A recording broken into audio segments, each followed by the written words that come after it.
A morte de um rei medieval durante uma cruzada, um movimento escatológico que pregava o fim do mundo e uma crise de sucessão ao trono que, ironicamente, levou à expansão do Reino de Portugal.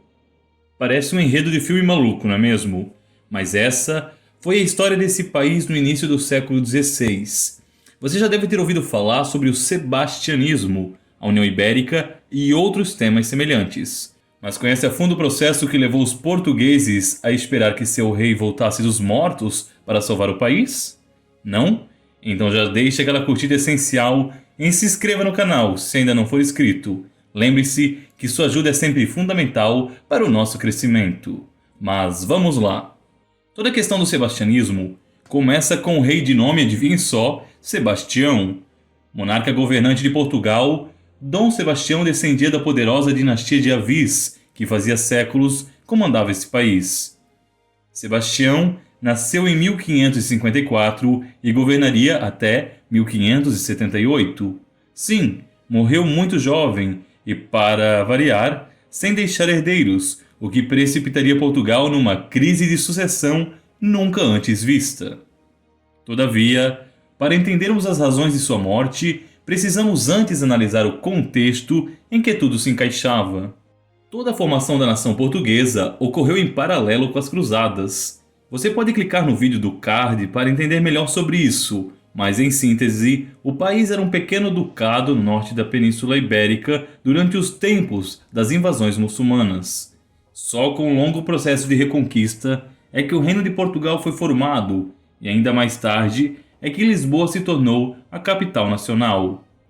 Todavia, desde cedo, isso fez com que esse país estivesse impregnado com a ideia de que ele havia sido constituído sob os pilares deixados pelos cavaleiros cruzados, pelos templários, e que deveria, portanto, dar prosseguimento nessa empresa de levar a fé cristã aos confins do mundo.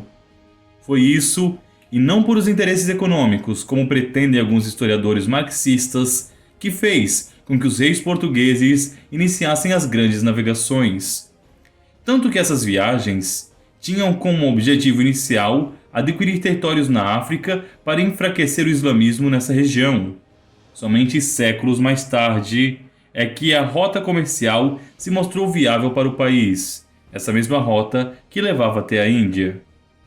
Ainda assim, mesmo depois da conquista das Índias, foram incontáveis as navegações portuguesas pela Ásia e pela América, que tinham como objetivo principal estabelecer o catolicismo.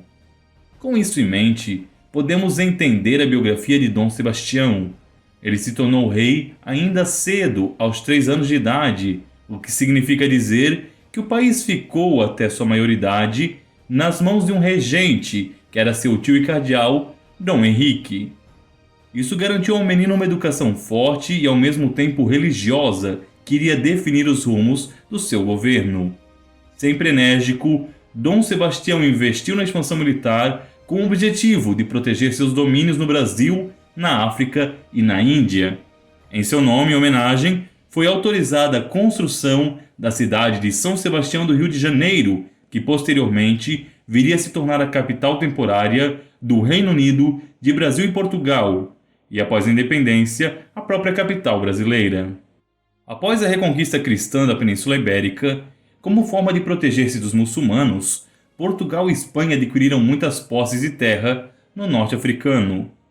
Essas eram regiões pouco rentáveis, extremamente custosas e problemáticas. No entanto, mantê-las era fundamental para assegurar que os muçulmanos não investissem novamente contra a Europa como pretendiam alguns. Assim, foi com extrema preocupação que Dom Sebastião viu o interesse dos turco-otomanos em dominar essa porção da África. Já haviam conquistado a Tunísia quando depuseram Muley Mohammed do governo de Marrocos e instituíram em seu lugar um estado fantoche nas mãos de Muley Moluco, que poderia permitir aos turcos o avanço sobre a Península Ibérica. Muley Mohammed, destronado, pediu auxílio de Dom Sebastião, que prontamente correu ajudar-lhe. Sebastião buscou apoio da Espanha e da França, mas apenas uma pequena porção de tropas foi enviada por esses países. Quase sozinho, o rei português fez questão de liderar pessoalmente seus combatentes, num conflito que ficou conhecido como a Batalha de Alcácer Quibir ou a Batalha dos Três Reis, tendo em vista que tanto os dois líderes árabes como Dom Sebastião morreriam no fatídico episódio. O problema é que, apesar de sua morte, o cadáver do rei português jamais foi encontrado. Sem um herdeiro direto que pudesse governar em seu nome, estava iniciada, sim, uma crise sucessória. Coube ao cardeal Dom Henrique, o tio do falecido monarca e aquele que havia cuidado dele enquanto criança, assumir o governo. Dom Henrique custou aceitar a sua posterior coroação, mas depois de passar-se um bom tempo do sumiço de seu sobrinho, quando todas as esperanças já minguavam, ele aceitou finalmente o fardo de se tornar um rei cardeal. No entanto, como membro do clero, ele não poderia ter filhos. Com isso, logo que morreu apenas 2 anos depois de ascender ao trono, inúmeros pretendentes, todos parentes próximos, passaram a disputar a coroa. Muitos desses eram portugueses, mas o único que tinha forças para reunir um exército e assegurar o poder era o próprio rei da Espanha, Felipe II, que também estava na disputa porque possuía laços sanguíneos com a dinastia lusitana.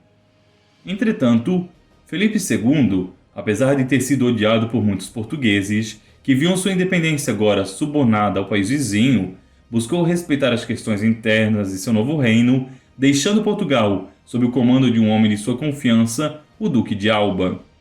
Isso não impediu que florescesse pelo país a crença de que Dom Sebastião, cedo ou tarde, retornaria para restituir a independência portuguesa e derrotar os inimigos de seu reino. À medida que o tempo ia passando e ficava evidente que o monarca havia de fato morrido, o sebastianismo, como ficou conhecida essa corrente de pensamento, passou a adquirir um aspecto cada vez mais escatológico e messiânico. Admitia-se a morte do querido monarca, mas a esperança era de que ele ressuscitaria dos mortos com um exército glorioso. Em contrapartida, o período do domínio espanhol sobre os lusitanos foi muito favorável, pelo menos no Brasil. Assumindo que agora pertenciam a uma única coroa e que dessa forma o Tratado de Tordesilhas estava rompido, os brasileiros expandiram suas terras do litoral adentro, chegando até mesmo a povoar a região amazônica, naquilo que conhecemos como as Bandeiras. Apenas em 1640, mais de um século depois, é que Espanha e Portugal foram novamente separados, quando o rei espanhol foi deposto e em seu lugar instituíram como rei João IV, da dinastia de Bragança, família essa que governaria o país e também o Brasil até a dissolução do Império Brasileiro e do Reino Português, ocorridos, respectivamente, no século XIX e XX. No entanto, a ideia do sebastianismo persistiu de alguma forma, vez ou outra voltando à memória de Portugal durante os tempos mais sombrios. A ideia de que Dom Sebastião voltará dos mortos passou a ser uma lenda, um conto de fadas, cuja principal característica está na crença de que a glória de Portugal será um dia novamente restituída.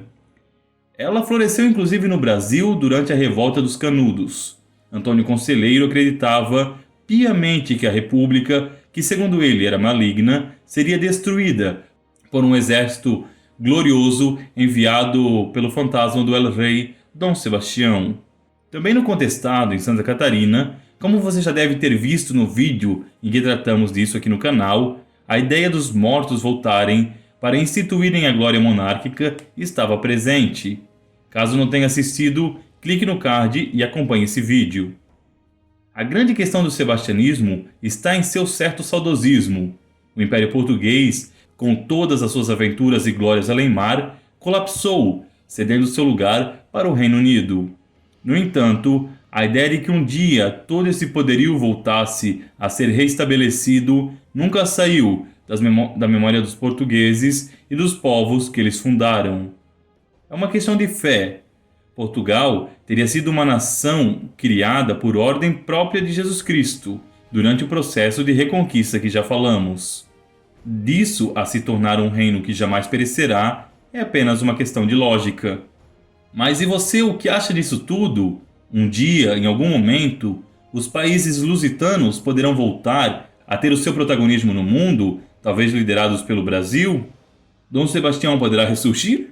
Se não em corpo e em alma, mas figurado no novo líder? Deixe nos comentários a sua resposta.